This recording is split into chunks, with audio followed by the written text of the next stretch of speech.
स्वागत है आप सभी का। आपके साथ मैं हूं स्वप्निल। योगी कैबिनेट ने ट्रांसफर पॉलिसी को मंजूरी दे दी है। इस साल 15 मई से 15 जून तक तबादले होंगे। प्रदेश में राज्य सरकार के 8 लाख से ज्यादा कर्मचारी हैं। इसके अलावा राज्य कर विभाग को सेवा कर विभाग घोषित किया गया है। कैबिनेट बैठक में कई अहम प्रस्तावों को मंजूरी मिली है। सरकार जिलों में पीपीपी मोड पर निजी बस स्टैंड बनाएगी। न्यूनतम 2 एकड़ की जमीन अनिवार्य होगी। यह जमीन शहर से 5 किलोमीटर से ज्यादा दूर नहीं होनी चाहिए। बस स्टैंड के लिए डीएम की अध्यक्षता में 9 सदस्यों की कमेटी गठित की गई। शहरों में पार्किंग की दिक्कत को देखते हुए सरकार ने पीपीपी मोड पर ही पार्किंग बनाने को भी मंजूरी दी है।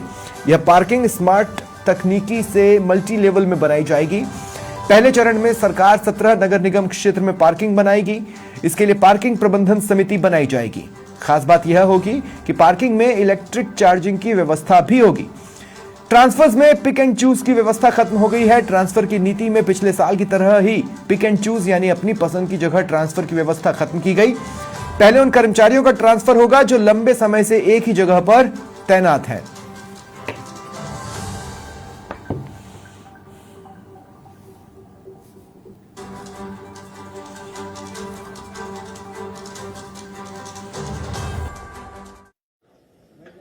एक विषय खास तौर से हम आज नया विषय आया है, जिसके लिए मैंने विशेष रूप से अपने प्रमुख सचिव चिकित्सा शिक्षा को बुलाया। उत्तर प्रदेश वैश्विक क्षमता केंद्र नीति नहीं, हाँ ये बात सही है। उत्तर प्रदेश स्टेज कैरेज बस अड्डा कॉन्ट्रैक्ट कैरेज व all India tourist bus park स्थापना एवं विनियमन नीति 2025 की मंत्रिपरिषद ने आज सहमति दे दी। ये हम सब जानते हैं कि लगातार जो उत्तर प्रदेश में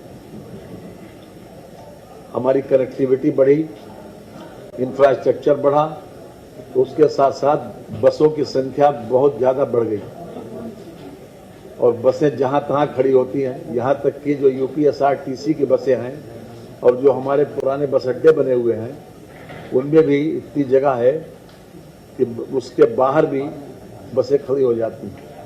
तो आवश्यकता को देखते हुए आज परिवहन विभाग की ओर से ये विशेष नीति प्रख्यापित की गई है, जिसमें विशेष रूप से प्राइवेट पार्टिसिपेशन के माध्यम से ये व्यवस्था की जा रही है कि 2 एकड़ जमीन पर प्राइवेट बस एक स्टैंडिंग बस अड्डे की व्यवस्था की जाए ताकि गाड़ियां उसमें खड़ी हो सकें, क्योंकि कहीं न कहीं गाड़ियों को खड़े करने के स्थान होता है और रात में दिन में कहीं न कहीं बसें खड़ी हो जाती हैं, तो उससे दुर्घटना की संभावना भी बढ़ती है और परेशानी भी। इसलिए प्राइवेट पार्टिसिपेशन को शामिल करके इस नीति को आज प्रख्यापित किया गया है। मंत्रिपरिषद ने इसमें सहमति दी। इसमें एक कमेटी बनी है जिले स्तर पर, जिस दिन से इसका शासनादेश प्रख्यापित होगा उसी दिन से लागू होगी।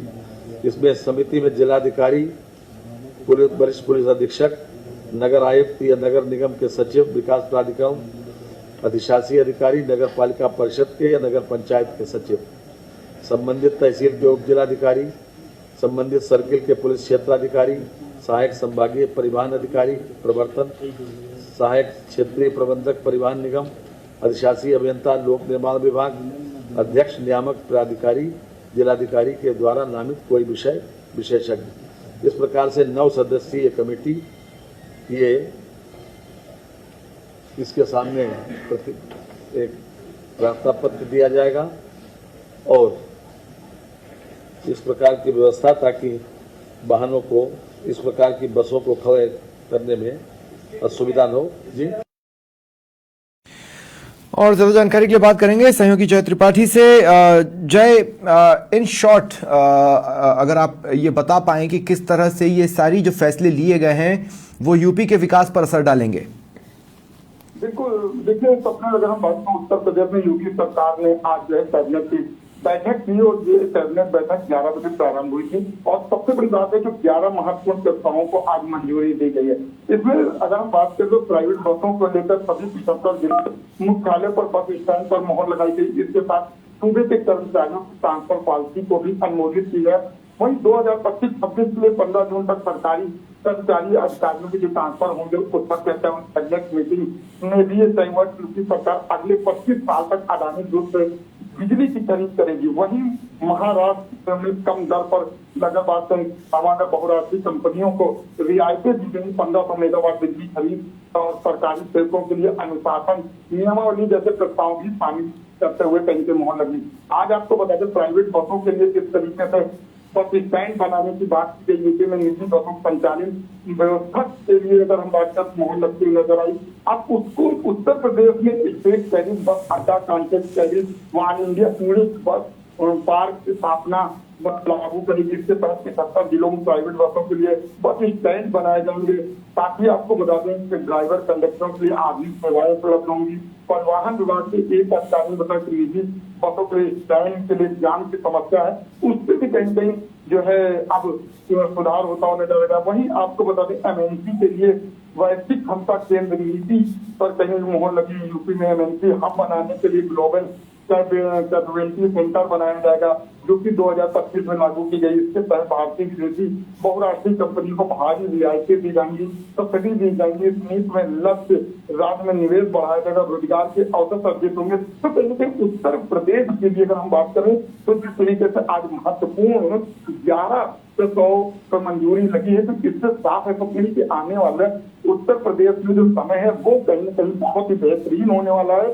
योगी आदित्यनाथ जिस तरीके से उत्तर प्रदेश को सजाने और संवारने में लगे हैं और उसको सुंदर और सुंदर बनाने में लगे हैं, वो सारी चीजों का ध्यान दे रहे हैं। आज तक कोई सारी चर्चाएं हुई और जो महत्वपूर्ण ये 11 प्रस्ताव थे उस पर कहीं कहीं मुहर भी लगती हुई नजर आई।